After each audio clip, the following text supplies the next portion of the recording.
time now. Okay. So I see it's recording. Oh, okay, that's Lisa. So do you need to take the ball back to unmute her? No, she can unmute. Anyone can unmute themselves. Okay. Let's test that when she calls in. Okay.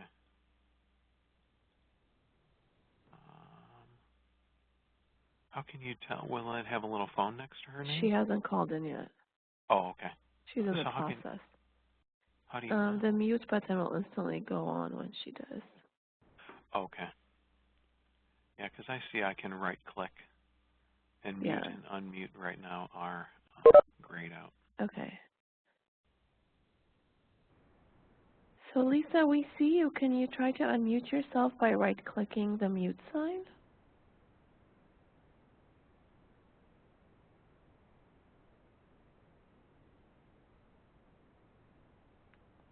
All right, Lisa. All right. There we go. Excellent. Hey, how are you? Well, how are you? Good, good. The day has finally arrived. Yes. Are you excited? I am. Yes. What are we talking about? Oh, yeah, that's right. Yeah. Do you have your slides ready? Oh, goodness. Thank you for doing this. Sorry, I'm so sorry. Tom, send out a chat note telling them to send questions to you before you get immersed in the... Okay, so please direct your questions to me.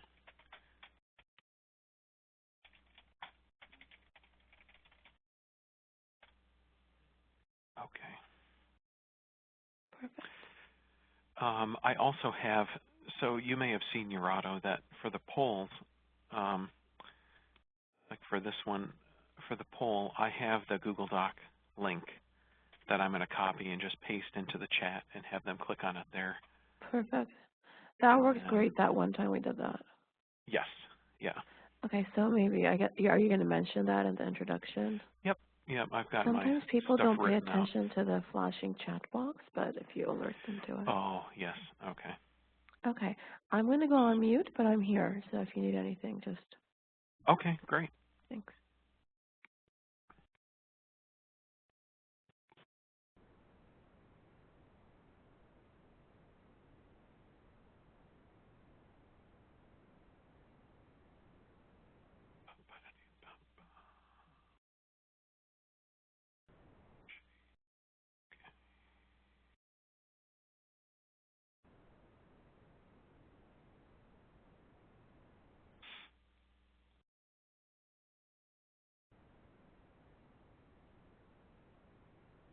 And Lisa, you can see when I change slides, correct?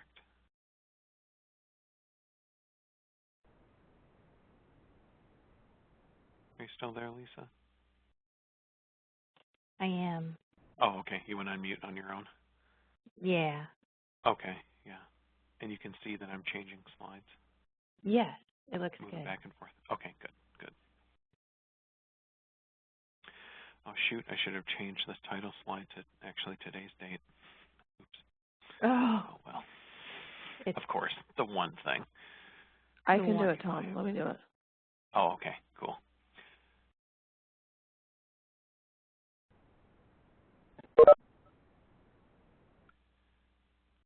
All right, Tom, I can see that you are muted. You can I think either right-click on yourself and unmute, or you can click the unmute icon on the right-hand side on your name.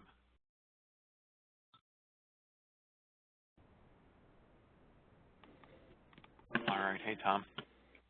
That won't do double sound, will it? I don't think so. You should be fine. I can hear you. I hear a little background music. Yeah, I just turned that. Okay. Oh, and it looks like you muted yourself again, Tom. Okay. Yeah, so, no, I was just testing. Okay, good. So Lisa and Kate, I'm sure that you can hear me. If you put your mouse over your name and then click on that unmute button at the far right, that should unmute you. So it looks like Kate's there. And hi. Same thing. Excellent. And Sheila looks like she's going to be coming in, and then we'll be all here. Great. So Della, you're in Florida, is that right? I am in Florida. I'm actually and we got a new phone system as well too. We switched over to Mitel from I think we had Cisco previously. So okay. Can you hear me? Oh, you okay. sound clear. Am I not static here? Okay, excellent. Nope. Excellent. No, sometimes I've been having issues with hearing people. They warble in and out, but I'm glad you can hear me okay then. Okay, great. And Lisa Okay, Satterfield, Tom, I let's changed do the deck and sent it back to you, the ball back to you. Excellent. Thank you. Looks great, your auto. What did you want, Tom? Just to test your audio, too. Just count to 5 and then tell me what the weather is where you are. What the weather is? Well, it's not as warm as I would like it to be, but it's supposed to get warmer here. So it's certainly not Florida, that's for sure. Yeah, I won't tell you what it is down here. You don't want to know. Well, I want to know. I'm going to be there. I'm going to Fort Myers on Sunday. Oh, okay. Well, it's in the high 70s and low 80s, and it's windy right now, but it's sunny. So I'm looking out at a park right now, so shh, don't tell no one. Yes, okay, good. Kate? My son's baseball game got, oh, sorry. No, go ahead. I was just going to say my son's baseball game got canceled for snow, so. Oh. All right, so Kate, why don't you count to 5 and then tell me the weather where you are. We'll just check your audio. 1, 2, 3, 4, 5, and I think it's like in the high 40s today. Okay. I go from garage to garage, so I'm not sure what, which is nice. Good. Yeah, you sound fine. Tom, why don't you go ahead? Yes, well, I'm up close to Toronto, so it's cold here. What is it? It's my 3 degrees, so that's what, 38 maybe? I don't know what the conversion is. No, it's probably... But it's cold and rainy. Yes, Not right. yes. Excellent. Okay, well, I think we have people that are starting to call in. Is that... Sheila, are you on yet?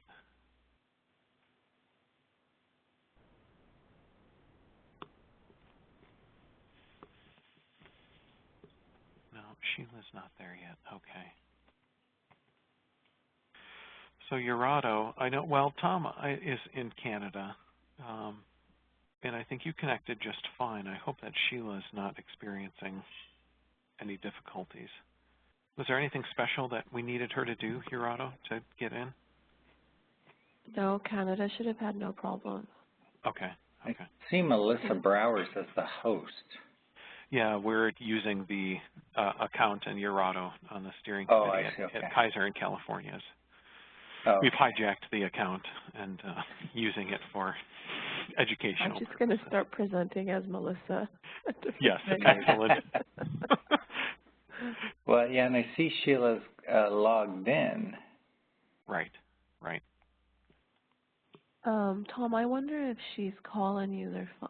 Oh, no, that became somebody else. She's 01 Sheila Mcnair. Yeah, let me send Tom, her an Sheila email. might be calling user 5. You might ask her to unmute. Okay.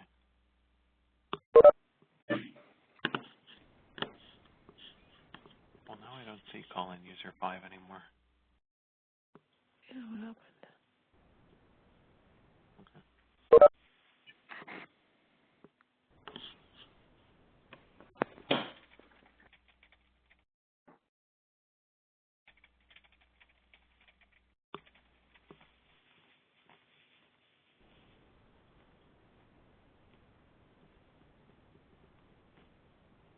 All right, guys. Well, let's go on mute, and then I will start at the top of the hour.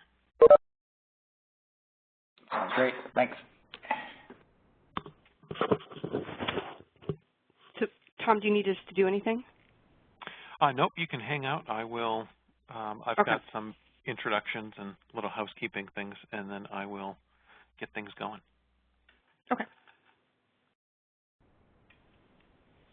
Lisa, are you going to that meeting on the 6th, the CAP ASCO leadership meeting? I was thinking, I think I'm going to be dialing into it at a certain portion, and I actually will be CCing you on the message about the PDL1 issue so that we're all on the same page, and Dr. Williams has the background information too. So I plan on getting that to you hopefully before the 6th. That sounds good. I don't think I'm going to go either. I'll just call in.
Hi, everyone. I see that we have a number of people that are in the meeting already and coming in. I'm going to give it just another minute or two, and if you wouldn't mind, look at the chat in the bottom right and access that URL and complete this brief poll before we begin.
All right, all. Good morning, good afternoon, and good evening from wherever you are in the world. On behalf of the Guidelines International Network North American community, please let me be the first to welcome and thank you for attending this webinar. My name is Tom Gatchis, Manager of Clinical Practice Documents at the Heart Rhythm Society in Washington, D.C., and I am the past chair of GIN North America. My hope is that you'll take away some concrete and tangible tidbits as opposed to some theory or, quote, wouldn't it be nice, quote, statements. I also hope that none of the organizations that are presenting here are unfamiliar to you when we think about advances in the guideline development methodology and the large reach that they have in our community and the public. When I conceptualized this webinar with my colleagues on the North American Steering Committee, we wanted organizations on a spectrum, some that are starting to dip their toe in the water, and others that have been implementing public comment for quite some time. Before I make introductions and kick this off, I'm going to share a few housekeeping rules. Number one, do not put us on hold. While I'm a classically trained pianist and enjoy the classics from the 1700s, I don't want your hold music to interrupt our conversation. Use your own mute button instead. I'm perfectly fine with you sharing your chat questions as you think of them. Don't feel you need to wait until the end to ask your questions through the chat box. You should see the box at the lower right-hand part of your screen. I'll receive notifications when a chat message comes in. I'll glance through it, and I'll ask your question at the next available opportunity. I also welcome our panelists and presenters to ask questions of each other. 3, you'll see shortly I'm using the slides to help anchor our conversation, and it will be conversational in nature, not a series of rapid-fire presentations through the slides. And 4th, you may see from each other the participants window on the side that WebEx defaults to your audio and your web camera. So you may want to look at your name in the chat and see if you're broadcasting your web camera and keep it on if you feel so inclined, or go ahead and turn it off. So I'm going to advance to the next slide and start with a polling question I'd like you to complete while I briefly introduce our speakers and panelists. And again, if you look at the bottom right hand, you'll see a URL to a Google Doc link, which will take you to this brief poll. So go ahead and complete that. So again, let me introduce our speakers. And our first speaker and panelist is Lisa Fathery, or for this purposes of this presentation and this conversation, since we have 2 Lisas, Lisa Fathery said it's okay to refer to her as Della, so don't get too confused as we do that. So Della is the Director of Pathology and Laboratory Quality Center at the College of American Pathologists, where she oversees the development and dissemination of laboratory practice guidelines. She began her work in EBM guideline development in 2010 after 16 years of experience in the field of laboratory medicine. Our next panelist is Lisa Satterfield, the Director of Research and Quality for the American Academy of Otolaryngology Head and Neck Surgery Foundation. In her role, she provides oversight for the development of guidelines, consensus statements, quality measures for their registry, and the distribution of research grants. Sheila Mcnair is the Assistant Director, Program and Evidence-Based Care at Cancer Care Ontario, and since 2006, she's worked there supporting guideline development for cancer control in Ontario. And prior to this, she worked with the Cochrane collaboration in the areas of health promotion and public health.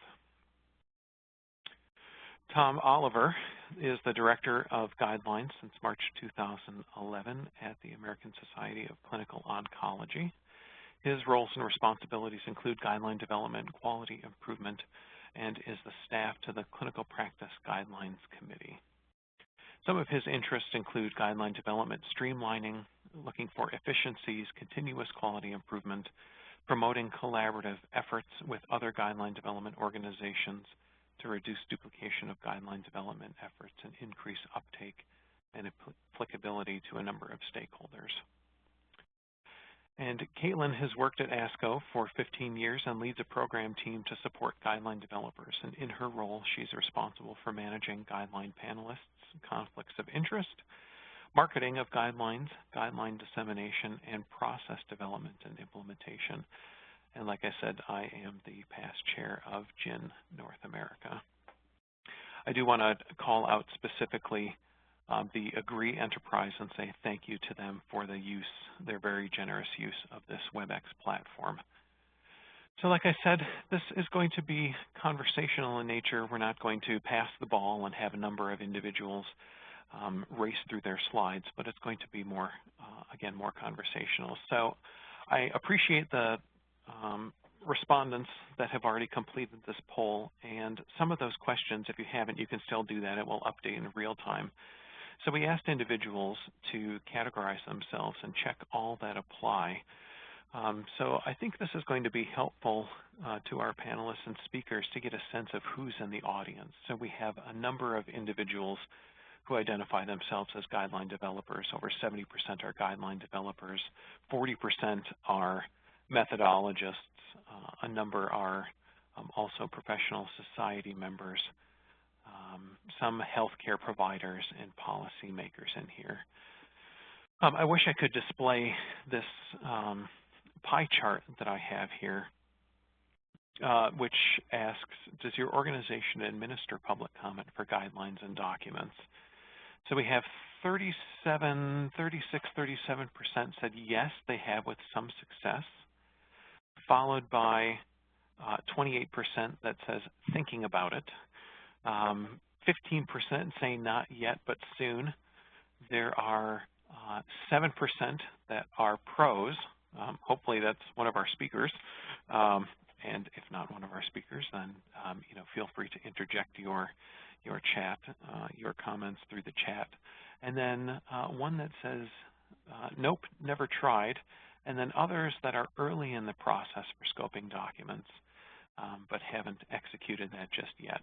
And finally, I add an open-ended question where we asked what you hope to take away from the webinar. Some are looking for specific tools to engage in the public comment process, how to avoid pitfalls, learning best practices. Some have recently joined their organization and using this webinar as information gathering for upcoming guideline projects, and really just to share and understand and other experiences. So with that being said, I'm going to ask Della if you would share your philosophy from CAP in terms of why CAP participates in public comment. Right. Thank you so much, Tom. And again, thank you to the Guidelines International North America Network for considering College of American Pathologists to participate in this webinar. So we were actually very lucky because we launched the center, where the division that does the evidence-based medicine, in about 2009, 2010. So it was right before the Institute of Medicine's standards for developing clinical practice guidelines trustworthiness. So it was kind of already in there. So we kind of had a roadmap for us to follow. So it became very standard for us as we went down the checklist. So we actually incorporated it right from the beginning, and we had we already had a process in place with our cancer protocols to also solicit open comment and public feedback for our cancer protocols. So it was a very natural fit for our organization, so we're very lucky in that way. So you did mention, and you said that you're referencing the IOM checklist. Do you feel that when you got started that this was checking the box, or that you're trying to be more engaging or more purposeful in engaging in public comment? Right. So it was twofold. One was, yes, we wanted to check the box. We wanted to make sure that we were following those standards. And the second one was truly we wanted to gain the pulse. Was our panel hitting the mark? Were we, because we ask a kind of agree, disagree. So we kind of wanted to know, was the panel hitting the mark? Was it meeting the needs of our members and our laboratories? So we truly gauged it, and the same thing too for clarity. Were the draft recommendations clear enough for everyone to understand what the panel was saying? So it's probably a twofold. Okay, great. Lisa, I wonder if you can share the ENT philosophy for engaging in public comment. Sure. So thank you for having me and the American Academy of Otolaryngology and Head and Neck Surgery. We, as you know, have been in the guideline practice for quite some time and have also incorporated public comment and peer review as part of the process for many years. We find especially both are very critical to the overall process of guideline development. Many of our conditions are treated by other physician types, so it's very important to us that our guidelines are applicable not just for otolaryngology, but for other physician types who are treating the same conditions in the patient population. And so for our public comment, we do put it out in the public, and we define public as just exactly that, anybody who would like to comment. And then we also incorporate a targeted peer review where we invite specific organizations to comment on the draft document. So we might get into this a little bit further. I wanted to probe and ask another question. You said that there's your guidelines that you develop are also for other healthcare providers besides otolaryngology. So do you utilize public comment as a mechanism to outreach to them, or are they invited and included on your writing committee at the get-go, or some sort of combination thereof? Sure. I would say it's a combination thereof. We do include on our panel invitations to other organizations to participate in our guideline process, and it depends on the topic. So, for example, sudden hearing loss, we would have representatives from neurology, and of course the patient care, the consumer representatives, nursing, audiology, and other, I believe, emergency medicine, family practice, because sudden hearing loss is something that is seen by more than just the ENT. Maybe they end up at the ENT, but they're seen elsewhere first. So if the organization, or even if the organization is not able to send a representative, we keep a list of contacts with all the organizations that are related to the different conditions, and we always invite peer review from the organizations, regardless if they have somebody on the panel or not. Okay, great, thank you. So I think I'll ask Caitlin to go next, and then Tom, feel free to ping pong with Caitlin to talk about ASCO's philosophy in engaging in public comment. So Caitlin, go ahead. Sure, and we've been in the public comment game for about a year or so. We piloted it initially. Our board asked us to do that to see how it would go prior to fully implementing it into our process. So we've been doing it for about a year now, and we take probably a more conservative approach than other folks. We only put the recommendations up in a survey, and prior to anyone being able to receive that survey, they have to sign a non-disclosure agreement.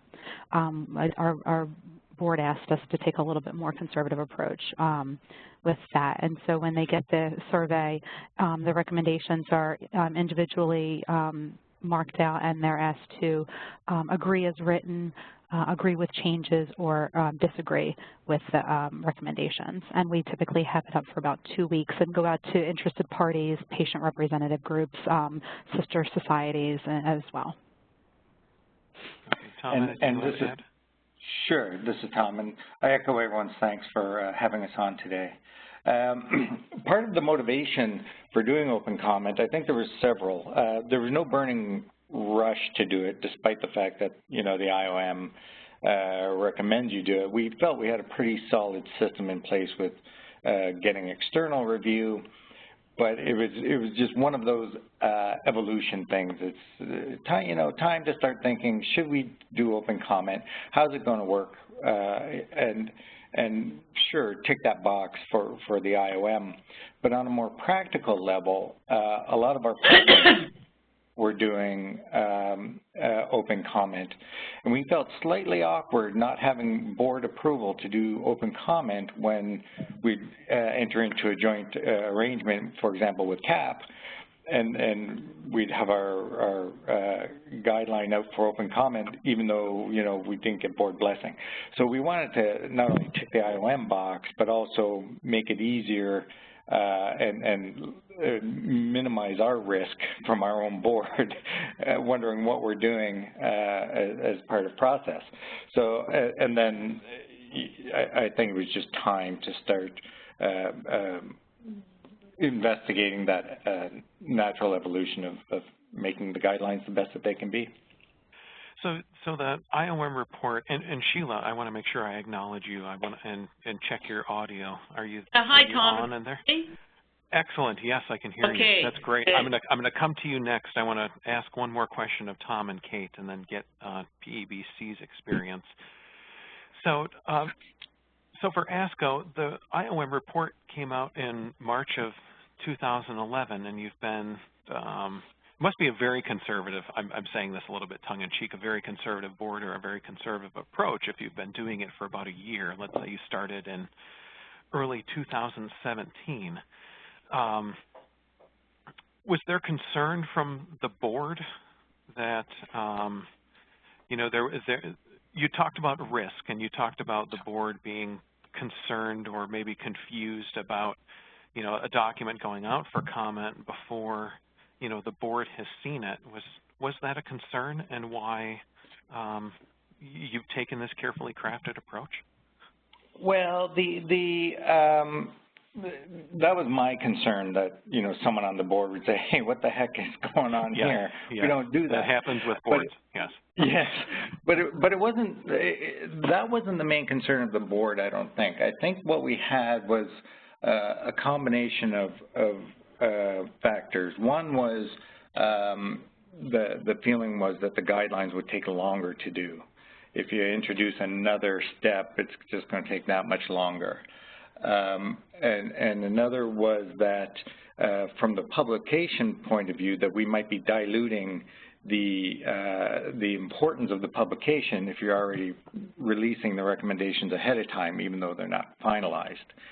And a bigger, I think the major concern was that sometimes our recommendations from our panels can have major impact on stock prices, for example, of a certain company. If those recommendations are released earlier, the concern was that some might try to take advantage of that pre-release to try to gain some sort of advantage for themselves in the marketplace.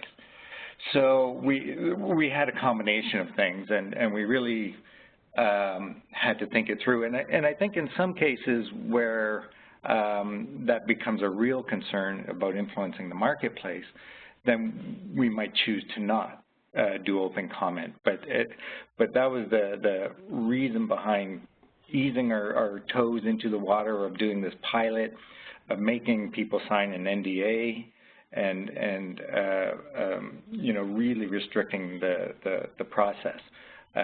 Who knows, it may open up. That was never my concern. My concern was the board, someone slapping us down at the board level. But those were the stated concerns of against doing open comment. Okay, great. So Sheila, again, I'm glad you're on. I'd love if you'd share the philosophy that PEBC takes with public comment.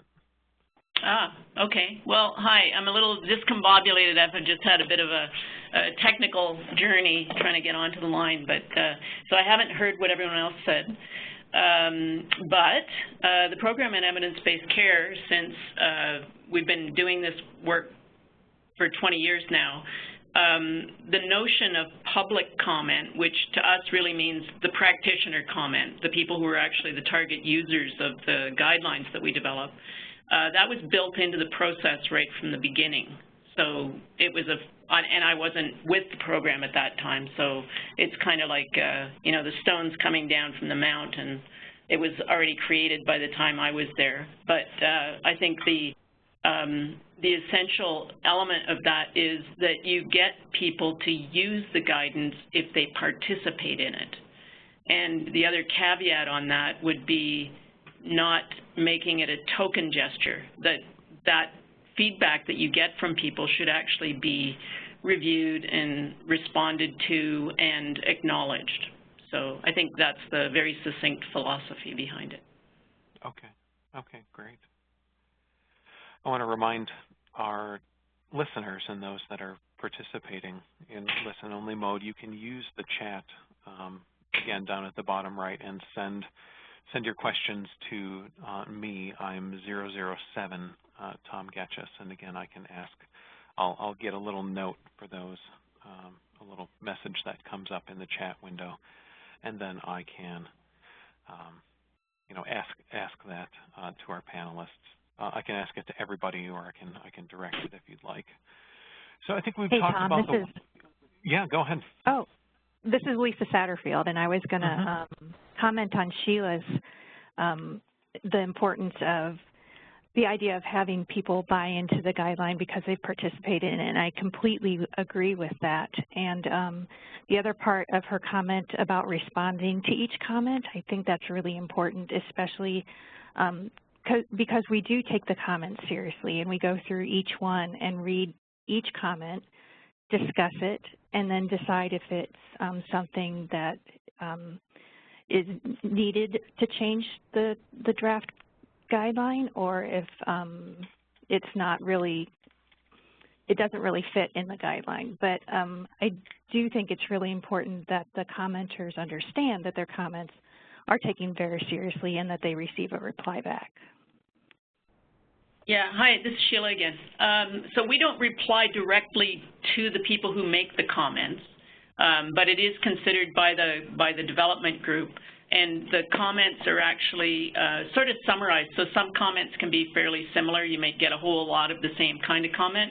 So sometimes the comments on an individual basis, if they're really salient, would probably show up in the feedback portion of our guidelines. But a lot of the other ones just get summarized. So I'm not disagreeing with what you're doing. I just wanted to make sure it was clear. We don't communicate back directly to the people who make the comments. Even this discussion amongst the two of you, so Sheila, thank you, and Lisa for your clarification and adding on to that. I've gotten 2-3 chat questions already, and I'd say from two very astute individuals here. You know, the title of this webinar, and even I'll say David, Kurth, who asked the first question. Please don't leave after I ask it if it's not meeting your needs. I think we'll still gain something from this. But the question was, this webinar is about public comment. So we've heard public comment, open comment, peer review, external review. One person could say that they're all synonyms. I think we could, go through and really unpack each of those terms and provide the specificity and the nuance for each of those. But I think what some of the listeners are picking up on is the fact that maybe some of the processes that you're describing aren't truly public comment or an open comment period. So I think from my listening, and if I recall, I had one-on-one conversations with each of you. We had a group call to prepare for this. So if I get it wrong, please correct me. But I think so, Della, the CAP public comment is truly open, no restrictions. Anybody can access the document and comment on it. Is that correct? That is correct. Yes, we do not ask for non-disclosure. We do not ask for a survey. It is truly open to anyone. That is true. Okay, so then Lisa, with ENT or AOHNS, that's also public. Anybody can comment, but they have to go through a portal that you have designed, and they have to complete an NDA. Is that right? Yes, that is true, and we actually, it's public in the fact that it's posted on social media and available for anybody. They do have to register through our website and complete an NDA, but we also, in addition to that, reach out to specific organizations for peer review. Okay, so you're running those two in parallel.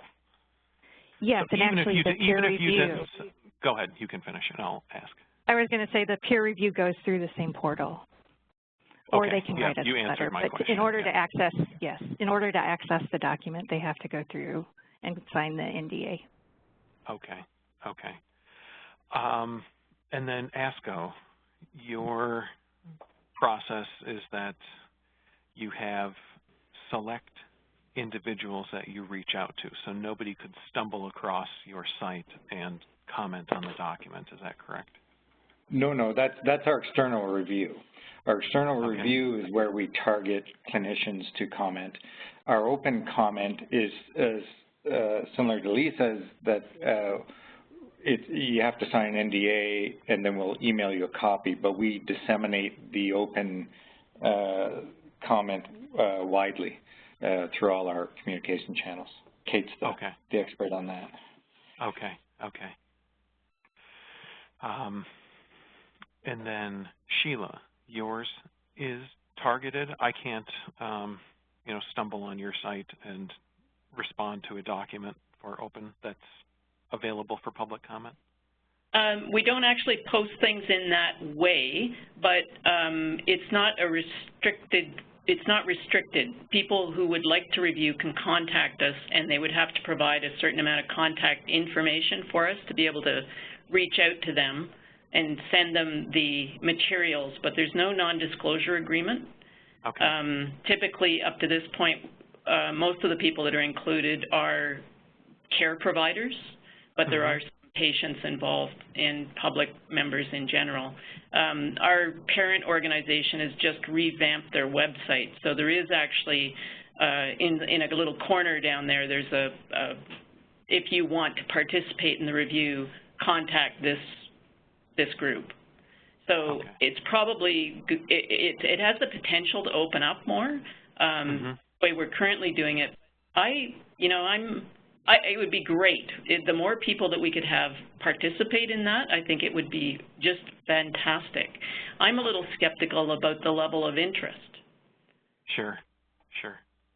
Because I think the guideline enterprise is a bit arcane to a lot of people. They might be interested in a particular topic, but we don't actually produce patient or non-care provider formats. So maybe I'll put that back as a sort of a question to go back around.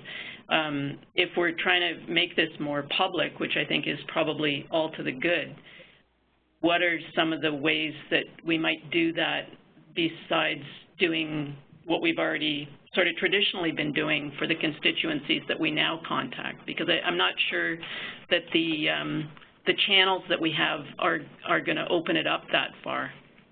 I don't know if anybody else has got some ideas on that.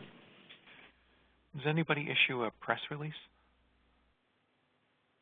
Hi, this is Della from the CAP. So yes, we do a press release. In addition, we do a similar model where we do have targeted. So we reach out to our sister societies, our clinical organizations that we think have a vested interest, and also patient advocacy groups.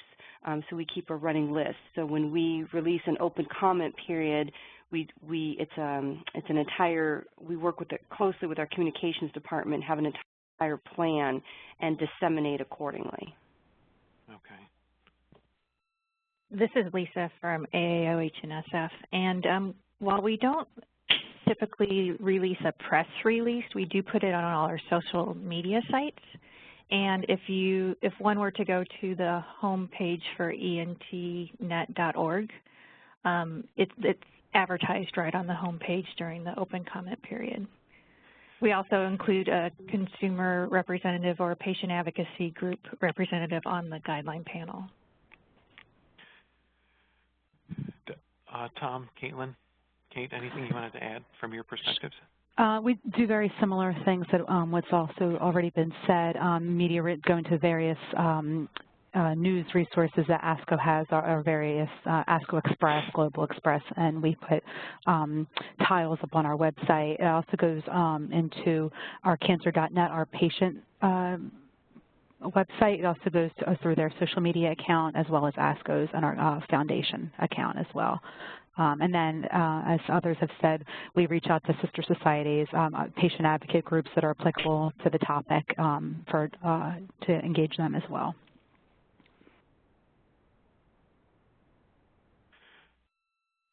I don't think we've done. Go ahead, Tom. I don't think we've done a press release, though, have we, Kate? No, we haven't done any press releases.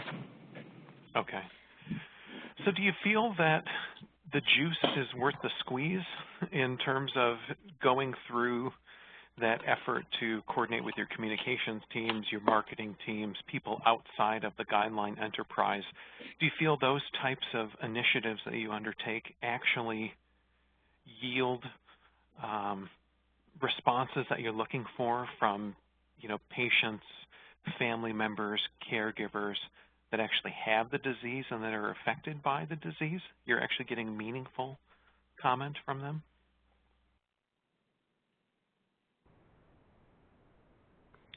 So this is Della from the CAP. So I would say that in the beginning, there's always a startup fee, basically. So you have to get your process. You have to work with your communications department and your staff to, create your own templates and your checklists and your timing.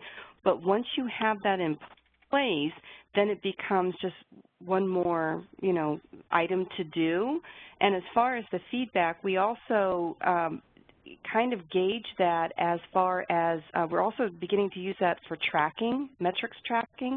So we just started to work with altmetrics, and so we are tracking certain items as if, again, as if press releases, especially for the laboratory guidelines where we do work with our clinical partners on a lot of the molecular marker testing, again, to kind of gauge that interest within the community. I should also mention that this is the only time we consider it appropriate for that vendor participation, that vendor viewpoint, or that vendor comment. You're talking about industry, maybe industry or pharmacy? Correct. Okay. Correct. Okay. Correct. So that is the time that we consider. So that's why we do call it public.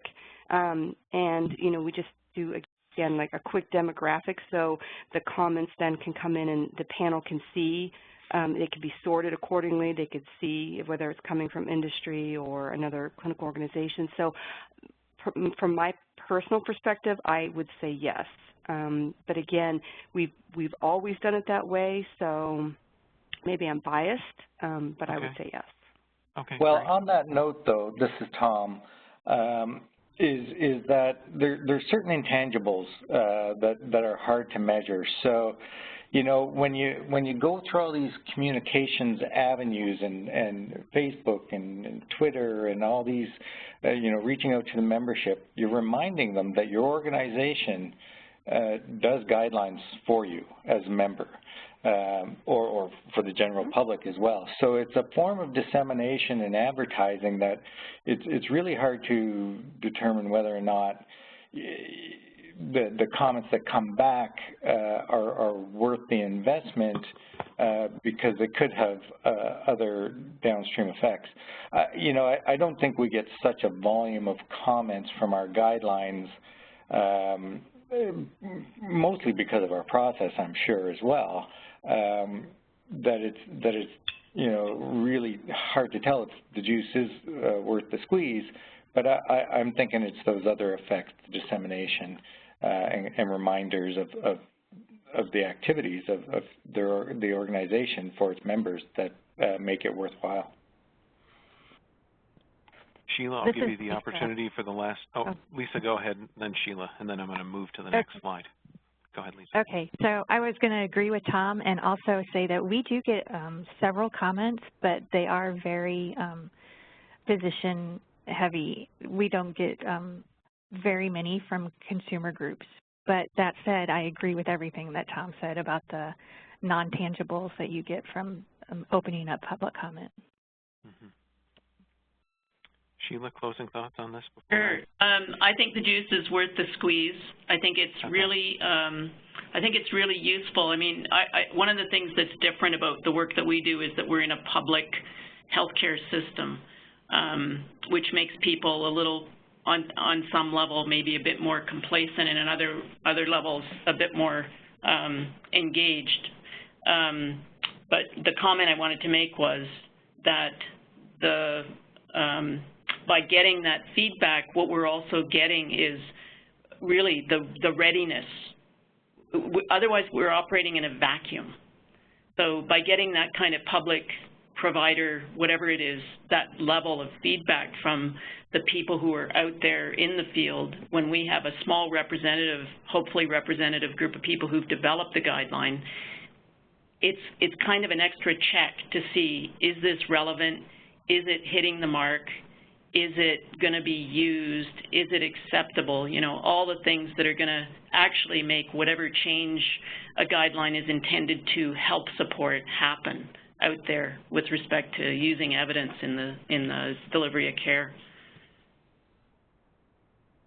Great. All right, I'm going to the next one. Well, I'm trying to move to the next slide here. I don't know if I can. Well, my next slide was what. So what is posted for public comment? I've heard a little bit about this. For ASCO, you're only posting the recommendations. So I'm going to start with you. So you're only posting the recommendations for these comment periods that you have, open comment and this other comment. Is that, I assume that's a very purposeful decision. Can you tell us why you're only posting recommendations?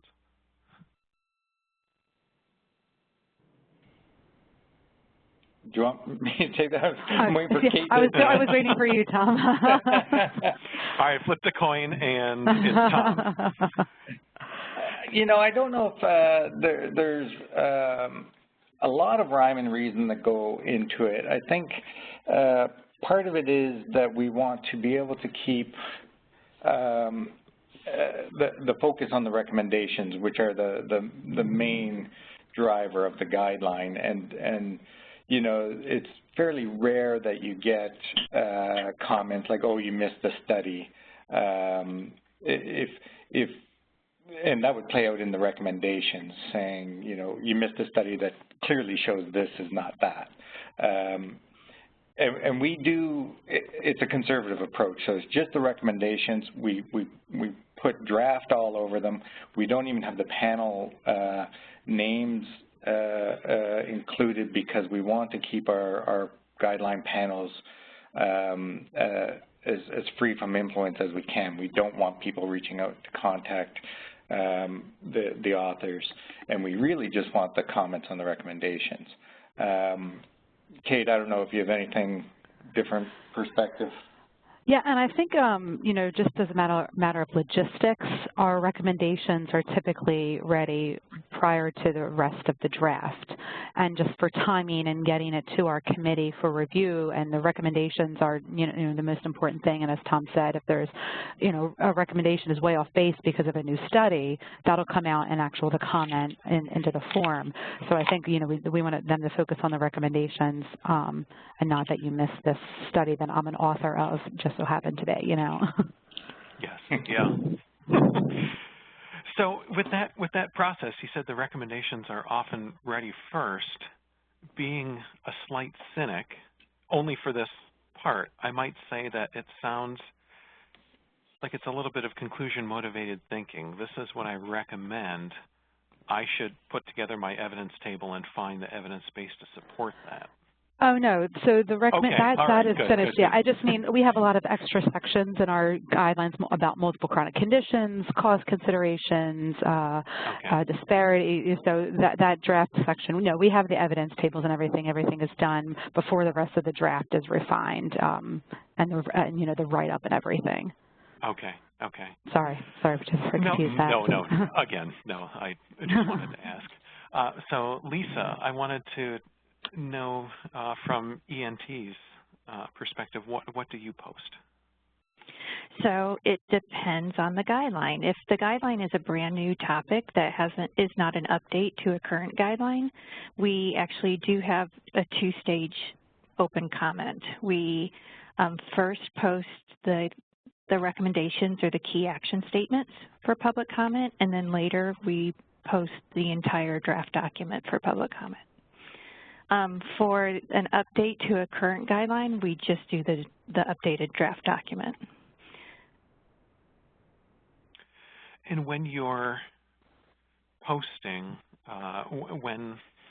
so for each of those comment periods, you know, what are the questions that you have on your form? Because I think it's interesting from the conversations. I know that you've been administering public comment for a while, and that even the process or the questions that you ask have evolved. Can you talk about that? Sure. They've evolved to actually not asking any questions. So starting with some questions. Again, my jaw was on the floor when I heard that. Like, how do you guide? So you've evolved to not asking any questions. So it's just what, an open text box? It pretty much is. The commenter puts in the line number and what their comment is, because the draft document will have the line numbers throughout the document. So yes, and we get, like I said earlier, we get several comments on our, depending on the topic, obviously. But sure. I feel like the AAO Hnsf membership is so used to this process now. They enjoy it and they look for it, and we get the comments back without any kind of rating or Likert scale or anything like that. So, did you previously ask qualitative, quantitative questions? Before I came on. Okay. Yeah. That's the very beginning. Yeah. Okay. But that didn't last very long. Okay. So Sheila and Della, either of you, are you asking qualitative, quantitative questions? You know, Likert scales, directed questions? Yes. This is Sheila. Yes. Yes. Okay. So for both of you, let's say that, you know, let's just say you're, I'm trying to think of a question that you would ask. Do the recommendations stem from the conclusions? And let's say that, you know, a strongly agree is a 5 and completely disagree is a 1. Let's say you have a lot of completely disagrees or low scores, if you will, on your questions. Does that really impact your development process, and do you make meaningful changes?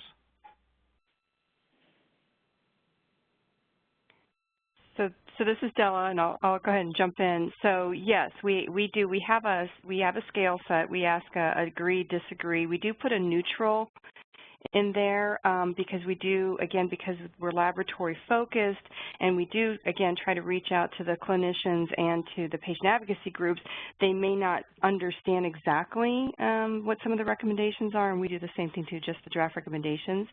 So we have a threshold. If we have a draft recommendation that reaches an 80% agreement rate, we think we've pretty much nailed it. So we look at it again, we look at the comments, and we go through, and that's to fine-tune the recommendation. If we hit under the 80% and, you know, basically over the 60%, we look at that and we consider that so maybe the over 80% is considered a, you know, no major, no minor revision needed. We've hit it. If it hits between basically the 60 to 80%, we consider that, we look at it again depending on the severity of the comments, and we grade those to either it's a minor revision needed, so we take that, so the panel has to look at that, and they consider that, and they reword it or rethink it or relook at items. And if it doesn't hit, I don't think we've ever gone under 60, but we've gone under 70% before, and we've looked at that before, and that means that there are some unhappy individuals, actually, and especially looking at the comments.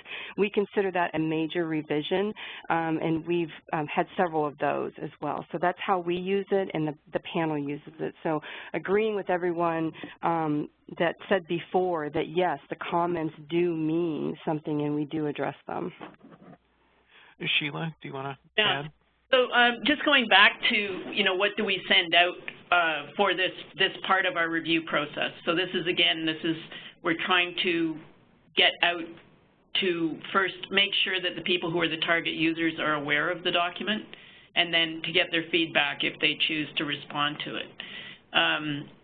So the questions that we ask of the guideline recommendations, which is what they're given on the online survey tool that we use, they can also access the entire systematic review if they so choose, but we're not asking them questions about that particularly. So it's available. So it's available if you want it, but yeah, yeah, okay. yeah. Okay. So if people really want to dive into the evidence, it's there for them. If they don't, then we're just really asking them these questions. We ask one question, and all of these are on a 5-point Likert scale. First, rate the overall quality of the guideline report. So pretty generic, but that's the first question. And then, would they make use of it in their professional decisions? And the third question, would they recommend it for use in practice? So would they tell their colleagues about it? And then the fourth question is an open-ended narrative question asking them to identify barriers and enablers that would affect the implementation of this guideline in practice as they understand it.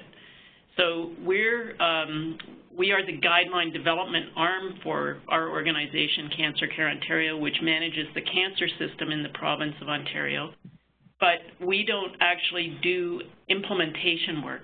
So other groups at Cancer Care Ontario, the Surgical Oncology Program, they do a lot of implementation. So this information can be very useful to them to help understand the kinds of barriers and enablers that they're going to encounter when they try to affect change in the system for their modality or their topic area. Okay. And Tom, this is Della again, and I would like to piggyback on Sheila, agreeing that we actually did recently add about 3 questions to the end of our survey as well, asking about, basically potential facilitators, barriers, and the adoption and the use of those recommendations, and that came about recently. The same thing too, to help again to do metrics for the future. I did get a couple questions in the chat asking if you'd be willing, Sheila and Della, to send me your questions that I could post kind of with some post-conference materials, if that's permissible by your organizations or acceptable. Yeah, absolutely. Actually, great. All of that content is published in the full guideline report that's posted on the Cancer Care Ontario website. So okay. It's all right there, but I can forward you the specific information. Sure. Yeah, that'd be great. Yeah, please do. I had another question that came in about publishing the recommendations. So I know that some journals, peer-reviewed medical journals, have, they ask questions on their intake forms when you're submitting a manuscript. Has this been published elsewhere? And I know when the Iom Report came out, in March 2011, there was some concern amongst guideline developers that partnered with their society journals that publishing these recommendations means that on the website, publishing by posting on the website or making publicly available means that it's been published elsewhere and my journal isn't going to accept that. Have any of you had conversations with your journals or with your boards? I guess, Tom, I'm going to ask you first. I know at ASCO we had a little bit of this. What was the conversation like? Was there any concern with ASCO's journal about posting the recommendations? Not per se. Their stated concern was that it could diminish the impact of the recommendations upon publication. The way we got around any prior publication concerns is that we consider them preliminary recommendations. They're not finalized, they're not approved. They could change 100% for all we know when it hits the open comment period. So, and until it becomes approved by our practice guideline committee, it's anyone's game. And that's really how we offset the, people could take advantage of the market argument as well. It's like, well, you could, but boy, that's a big risk because these recommendations may change completely. So, and having drafts labeled all over them, and the way we frame them is that these recommendations are likely to change after this public comment period. And also because the whole entire draft isn't posted publicly, just the recommendations and the requirement for the non-disclosure as well. Okay. So for some reason, I can't move our slides forward, but thankfully I've got Command Central here with my leading questions. So if I were to move the slide, the next question would be how. And for, oh, look, maybe that came back to me. Look at that. There we go. How? So I'm going to ask this question to, Lisa first. How disruptive is the public comment period to your development process, if at all? Oh, interesting. So I don't feel it's disruptive at all because it is just a natural part of our process, and it has been for such a long time. So it's just always part of the timelines that we put together. And, yeah, I don't feel like it's a disruptive piece at all. Can you talk about how long the comment period is? How long is it posted and available? Sure. It's usually not posted longer than a month. Usually a couple of weeks is typical. And again, even with having it 2 times in a new guideline, that time is considered. And our guideline chairs and co-chairs and methodologists are really good about being on top of it when the comments come in, meeting, going through the comments, and moving the process along. So I just think once it's part of your timeline, it's just natural. Is there any specific software or platform that you use to administer public comment? No, it was custom built for us. Okay, so internal, okay. Internal, yes. So what ends up happening is an Excel spreadsheet, essentially. Okay, and do you find that's inefficient? Is it an efficient model? It is for us because we get the first Excel spreadsheet downloaded. We blind the comments, but we always keep the originals. So we have all the tracking of who not only commented, but we also can track who went to the site to comment and maybe they decided not to go through the disclosure part to it. Mm-hmm. So we have all that data as well. And then as the chair and co-chair and the team is going through the public comments, we add a column and take notes of what the discussion is and decide who's going to respond if there is going to be a response and what's going to happen afterwards. So. Okay. Great. Sheila, do you find that this comment period tends to be disruptive to your process? No, I mean, much like what Lisa said, it's just been a standard operating practice for us. So it's not disruptive, I don't think.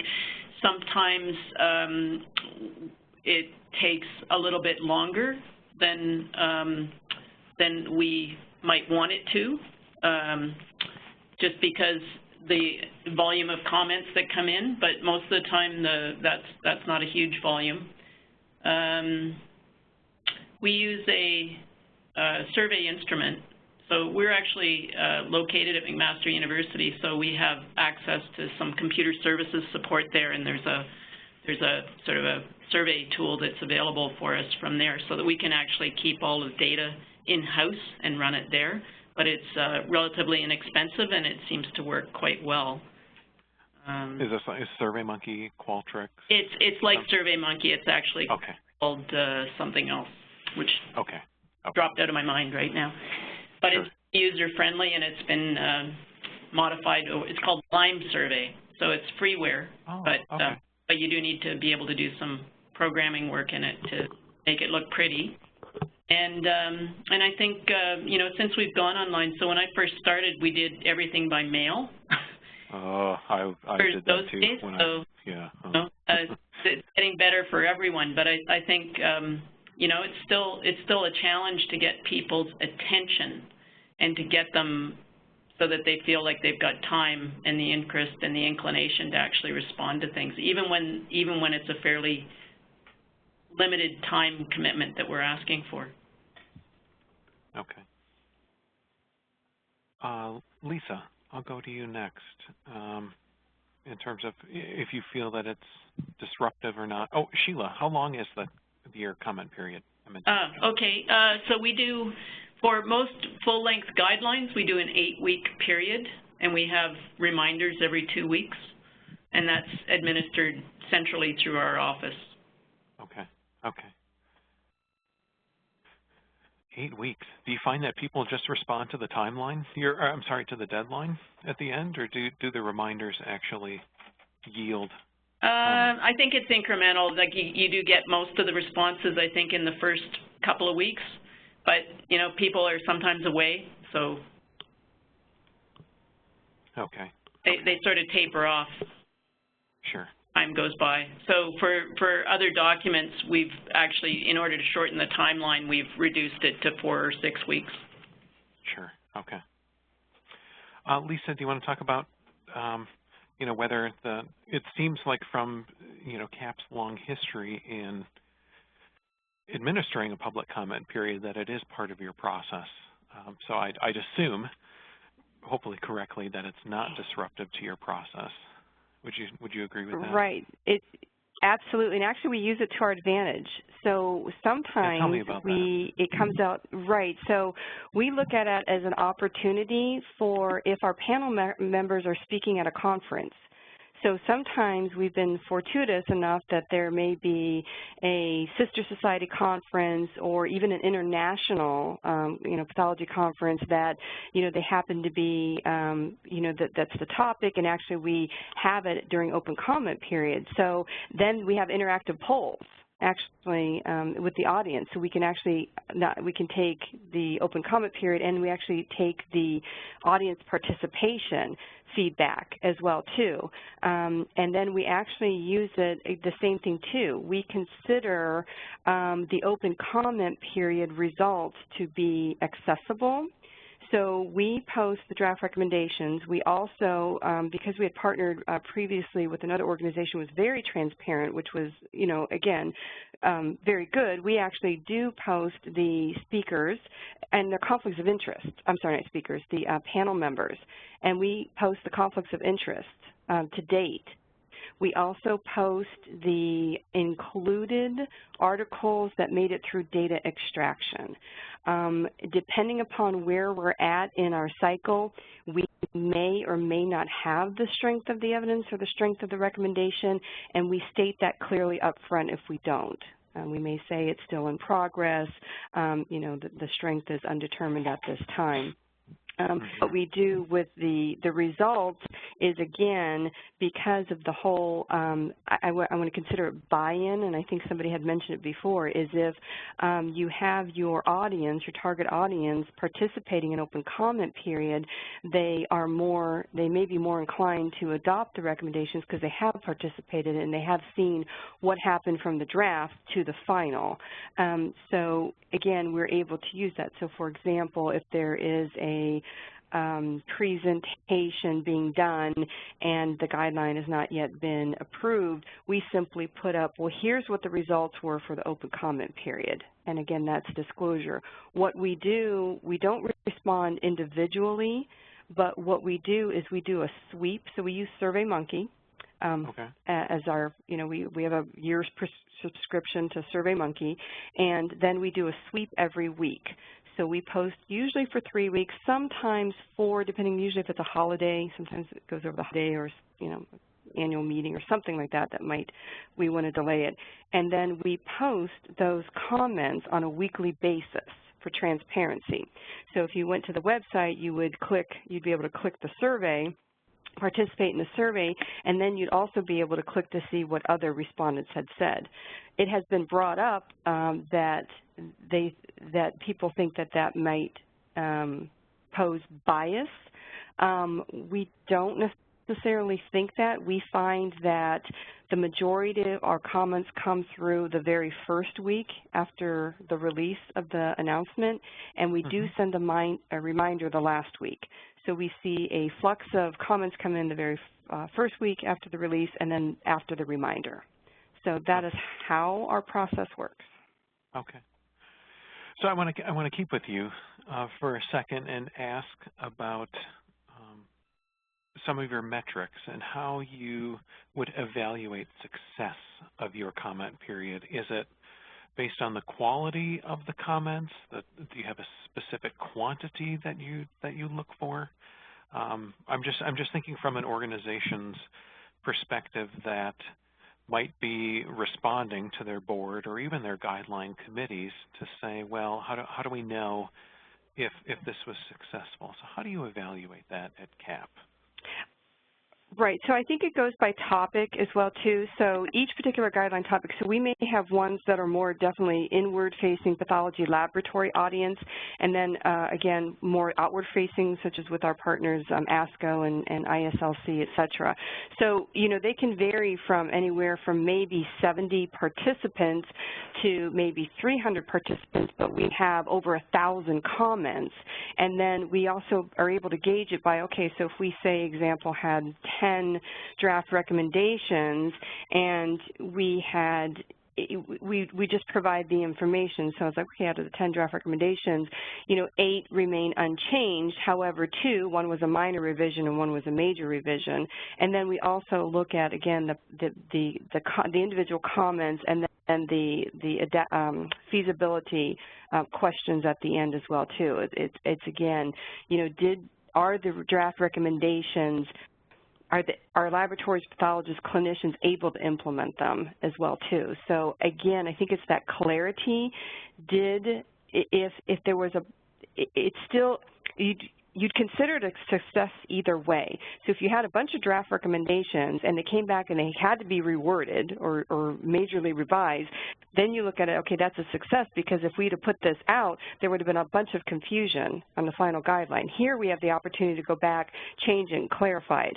And then if it's on the opposite, where everything came back pretty good, you're like, okay, this is good. Now we just need to add the details into the manuscript, you know, the other participants. So that's how we, I don't know if metrics-wise, but how do we gauge it?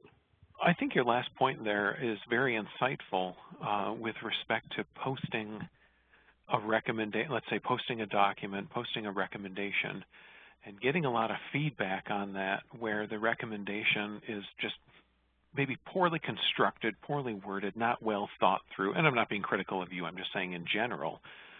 But I think that's extremely insightful, because had you not engaged in a public comment process and you just take it through internally all the way up to the board, send it to the journal, gets approved, and then it's published, and then you have this big fallout or this backlash or this, you know, this intense focus on a recommendation that where you could have cleared things up during a public comment period. I just think that's great that you cite that as another example of success, as opposed to trying to post a correction or publish an errata or, you know, backtrack to really take that perspective into account. So kudos to you.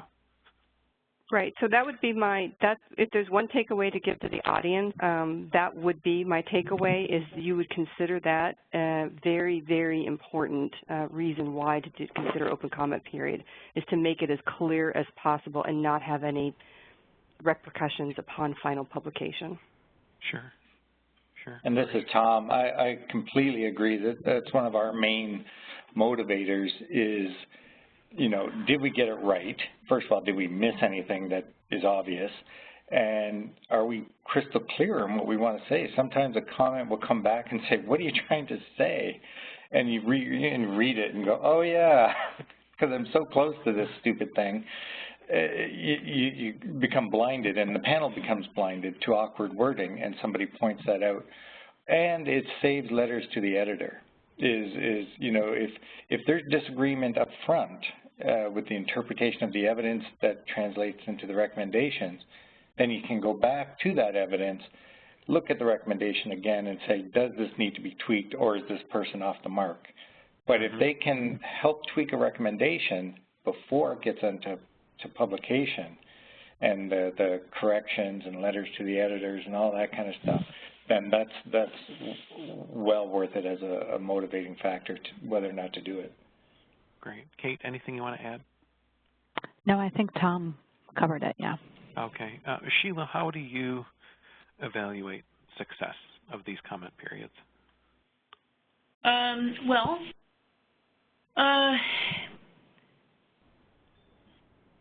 So there's over the years there have been a lot of different topic areas, and some of them tend to get people more excited than others.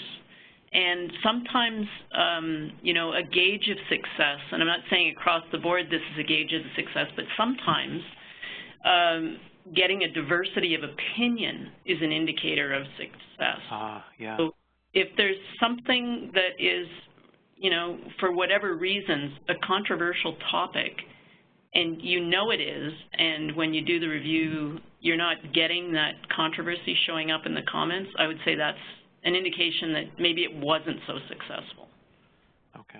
For whatever reasons. I think the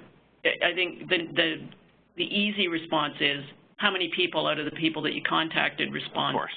Yeah. That's the thing everybody wants to look at. But I find, you know, our intention with this process is to get the feedback, but number one, it's for dissemination purposes. So we've kind of let go of that. And then what we find, I think across the board, the rates of response have been declining over the years. And what we find are that there's topics where we're encountering a kind of a novel audience, like we did a sexual health guideline. And because we were encountering different people, and because everybody gets excited about sex, the feedback was probably a greater volume than it would have been for a more clinical topic. And likewise with a guideline that was done on exercise for cancer patients, because we actually met up with a whole bunch of people who were really, really, really enthusiastic, exercise physiologists and people who deliver programs who had never been participants in that kind of work before. And they found it interesting, and they found that it brought them into that whole aspect of the care provision system, where they had previously probably felt marginalized.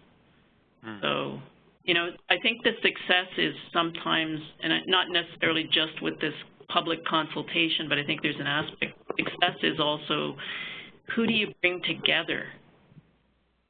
Like, what kind of a dialogue can be fostered through that? Because I think that's really important. One of the things that I think is a good thing to remind ourselves about doing the guidelines is that the moment you publish, that's just the point from which you're going to try to get to the next place.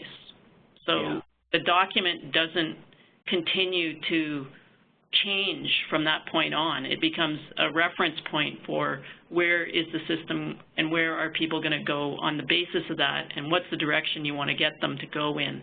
So the more that people are engaged in whatever part of the guideline development process, I think that furthers that notion of ultimately we're trying to get better care. How do we incrementally get there?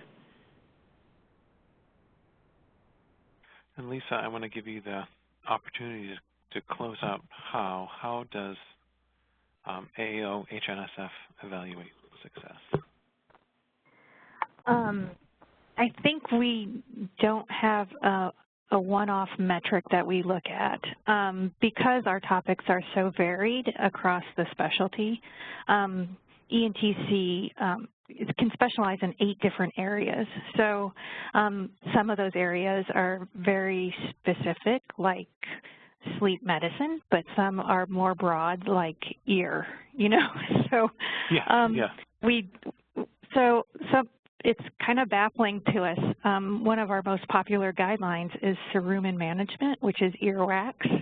And but if you would talk to an ENT, that's probably the least favorite thing that they do. So, but that happens to be one of the guidelines that also had the most comments and has the most interest in the public.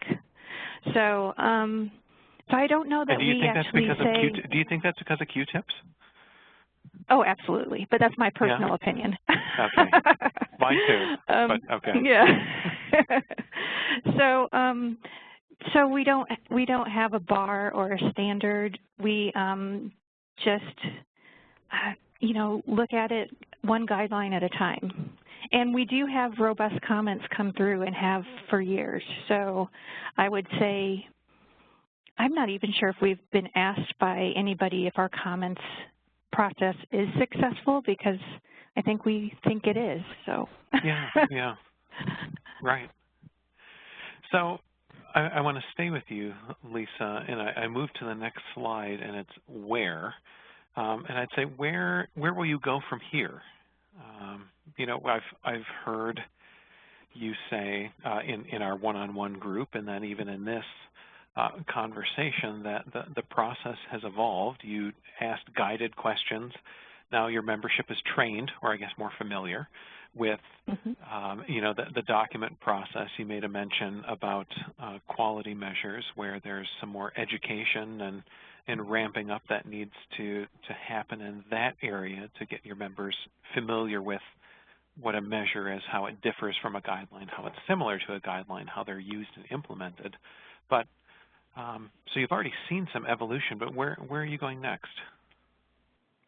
That's interesting. So we definitely are looking at processes to take our guidelines and create quality measures from them so that we can actually measure what is happening out in the real world, right? Because that's part of the implementation of a guideline. So that is definitely where our focus is now. And what we have found in the process of creating measures this past year is, while we do have robust comments for the clinical practice guidelines, we didn't have very many comments for our measures. So we are looking at, in our measure comments, going back to the questions and asking questions of our members specifically about what they think of the measure. Can it be measured? Is it burdensome? And kind of guiding, I guess, ideas and comments out of members and the public. So that's where we're going specifically. I don't. Okay. Right now, our guideline process is a well-oiled machine. So we're always looking, and we are going to update our guideline manual this next year and look at new ways to do things then. But we're in the pretty early stages of those discussions. So. Sure. So, Kate, I want to turn it over to you. I know that it's been about a year, like you said, that you've been implementing and administering public comment. Where will ASCO go from here? What should we be on the lookout for? Do you mean just in public comment area or in our guidelines? I think in public comment. General? Yeah. Okay. Yeah. I think we're going to, as we're, I think I mentioned it, we've officially started doing this later last year, so we're kind of getting our timing down. I think everyone is in the same situation where there's a flurry of activity before your committee is going to meet to make sure that things are all together so your committee can approve a guideline and get it published. So I think we're going to work out our timing to make sure that it's always completed prior to the committee reviewing it, and really get all of our guidelines out there and refine how we work with other groups within ASCO and outside of ASCO to make sure we're reaching all the important people that we need to be reaching. Okay. Sheila, do you want to share yours? Yeah. Well, I think part of it, I think probably it will be thinking about the constituency and who might be the target users, to go beyond what we really are consulting now, or the providers for the most part, and how do we include more actively people who are more public and patient type people. And then how useful is that, thinking about how useful that would be and what kind of products and what kind of interactions that would require that would be different from what we do now. So I think that might be the way to go. I think the I guess where will you start? That's another good way. Where would you start? Yeah. In terms of trying to evolve that process and identify those constituents to evolve. Well, I think it's the only way that I could see that happening is just by having a presence on a website, an electronic presence. We may be able to buff that up a bit. I don't know if this is a restriction for folks down in the States, but we actually have to be very careful about contacting people and creating spam. We have legislation that speaks to who should not do that. So we have to kind of step around that. So the model is, to this point, that people, if you ask people to contact you, if they contact you, then you're not spamming them from then on. But it's a kind of a legal consideration, so that makes it a bit of a, you just have to be thinking about that. Yeah, I think the whole that whole electronic kind of world with Facebook. I mean, I'm listening to some of the strategies that other people have talked about, and it's always kind of guesswork to think about what's the commitment of resources and putting that kind of a system in place to varying degrees, and the maintenance that's required for the return on it. So, So I want to close out the where with Della and Cap. Where are you going with your public comment process and guidelines? So I think that, again, we're all, wanting to continuously improve. So overall, just process improvements, again, streamlining everything. I think, again, because we were fortunate enough to, have the IOM standards and fortunate enough to have very strong CAP board support and CAP leadership support overall, we probably have a system in place that we probably won't change. We like to collect our numbers being, and data being pathologists and laboratorians. It's kind of inherent in our nature.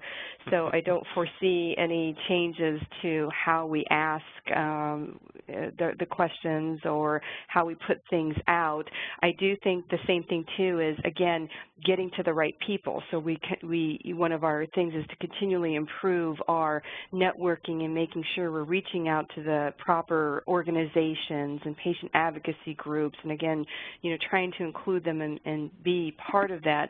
I think the other important note to make is, and I think Caitlin maybe touched on this, the same thing too. So our panel does review those comments, and they kind of do the summary. And for our approval process, we have what we call an independent review panel, and we provide the open comment responses and how the panel, so they could see all that, so they could see if the panel truly addressed the issues that the open comment. So as far as process-wise, I think it's still fairly, obviously everything can have improvement, room for improvement, but I think our audience is also very now aware and comfortable with how we do things. Okay, great. Well, I'm going to move us to the next slide, and as I do that in terms of who, I do want to note again in the chat window, I put up another poll, almost an exit poll, if you will. I'd really love if you took the time to complete that before you do close out, because you won't be prompted to complete that. And we want to know in terms of how you rank the webinar. I've got a 7-point Likert scale. Whether you love it, hate it, you never wished you wasted your time. I hope that's not the case. And then we have a couple topics that we're considering for future webinars on public comment, other aspects of public comment, and then asking just an open-ended question, again, in this closing survey of your ideas for future topics for webinars. So again, access that in the chat. I'll probably post it, that link once more if it gets lost for you. But would love to get your feedback and share that back with the GIN North American community, the Webinar Planning Committee. So this, I'm going to say this is a little bit more lighthearted when I ask who. This came from a colleague of mine that I work with, and she had said, you know, who reviews the who reviews the tables and figures? It seems that a couple of you put your recommendations available for public comment. Maybe tables, figures, algorithms. Are those part of any? Is that part of any of your organization's processes to have those reviewed and commented on? I'm opening that up to, and not targeting to anybody.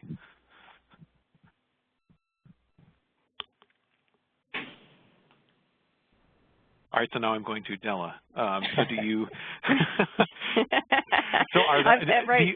So I think if I understand so with your guidelines, with your guidelines, do you develop companion, or as part of that entire guideline, do you have, you know, tables, charts, figures, algorithms, workflows that the panel develops as part of the publication?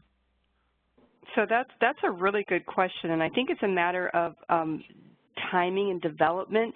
So currently, right now, again, it's where we put up the draft recommendations, which is basically after the and looks at the evidence tables, which we don't post the evidence tables, but we do post the listing of the literature included data extraction. I think that's a really good question. We consider that part of probably just as it goes through the independent, we do have an advisory panel that also looks at it's almost like the peer review that looks at the draft manuscript before submission, and then the peer review part of the manuscript. But we are starting to work again more with like the patient advocacy groups to help work on patient-friendly materials as well too, so they bring a different perspective. But as far as a public or external review of any of the either algorithms in the guideline itself or the toolkit, no, I would say we'd not have a formal process. That's a really good question. Sure. Lisa, do you want to comment from AAO-HNS? Sure. Our tables are included in the draft document that we post for public comment. So there are opportunities for both the updates and the new guidelines for people to comment on the tables. Okay. And any illustrations as well. Yeah, exactly. So do you find that people actually comment on those, other than maybe saying great illustration or nice flow chart or something like that? Do you get any Rarely. Okay. Yeah. Tom, you wanted to add something?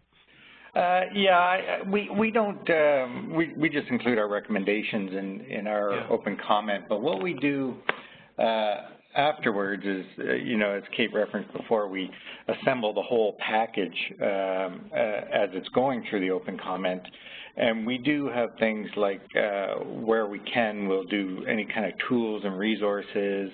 We'll do, patient type of materials, and we don't have the public comment on it at that point, but once the guideline is released with all these various tools and resources, and it goes on the app, our guidelines app as well, we have a kind of an open standing offer to comment on the guidelines or to submit new evidence to help define the need for updating, for example.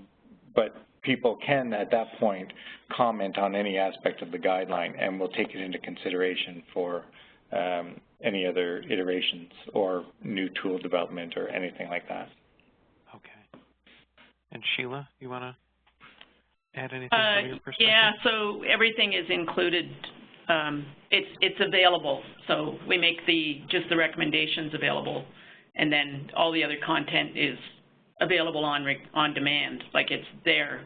We're not asking them to respond to it, but it's available, and they can respond to it if they wish.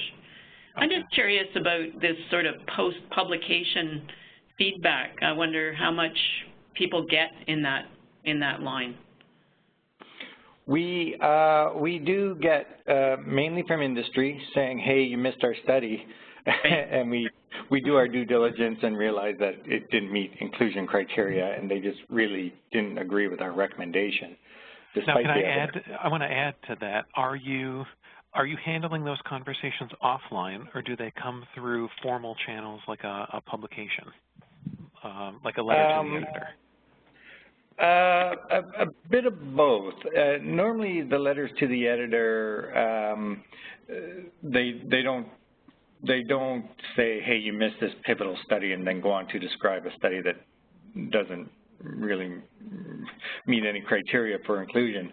It's mostly through our online system, through our portal, where people send us their comments. Sometimes it goes through the authors or the ASCO leadership, and we discourage that. We want everything to come through one central area, and we address it then and there. And we don't respond back to inquiries. We say, thank you, we'll take it under advisement, have a nice day, sort of thing. Sure. Okay, understood. And we had previously used a wiki for this aspect, but it was basically, sort of a waste, a duplicative efforts to put all the information that's published on our wiki. So we've recently disbanded that. But we have a form where folks, if they want to submit new evidence, can go, and it's a SurveyMonkey, and they can submit through our website. And Della, what about you in terms of post-publication feedback, comments? Right. So we do similar to ASCO, where we hope that everything goes through the journals and the and through the panel, etc. So it's very similar policy. Okay. Well, I know we have 3 minutes left. I'm going to take chair prerogative and say that we covered the topics that I had envisioned we would covered the questions that we wanted to ask. I really appreciate all the engagement in the chat from our participants as well, and again ask that you would review that link, give us a little bit of your feedback on this webinar and then future webinars. So the last question I had was when will this webinar be available? And it will be available within a week. We've recorded this conversation, so the slides and the audio will be synced together. We'll actually put the slides up because I have some back matter, if you will, in terms of the organizations that you heard from today. And you can access these at the GIN webinar library. I do want to say, I lost the slides again. It's been taken from. Is going to be on April 23rd at 2 p.m. Eastern about guideline group decision-making. So group decision-making in those panels by Dr. Ben Jubegovich. I'm really looking forward to that webinar as well on the 23rd. From GIN Central, from the command office, the registration for the 2018 conference is open. You can grab that link and go register for that conference. We are trying to organize a North American contingent meeting if you will physically be there. I think that logistics sometimes prevent us from Skyping or virtually bringing in participation. The meeting is in Manchester this year. Hopefully it's something that your organization might approve or that you may be able to attend. As always, you can send any of your questions to this Gmail address and add it to your address book. We do try and have communication come from that email address to centralize things for the steering committee. But I'd ask that you send any questions to that email address. And with that, again, I really want to say thank you to our panelists and presenters. So to Lisa Fothery, Lisa Satterfield, Sheila Mcnair, Tom Oliver, Caitlin Einhaus. Thank you very, very much for sharing your perspectives, for speaking on behalf of your organizations, and for all the contributions that you have given to the guideline community. So with that, I will hang up the phone, we'll end the webinar, and we will all be in touch. So thank you and bye-bye. Thanks very much. Thank you. Thank you. Take care.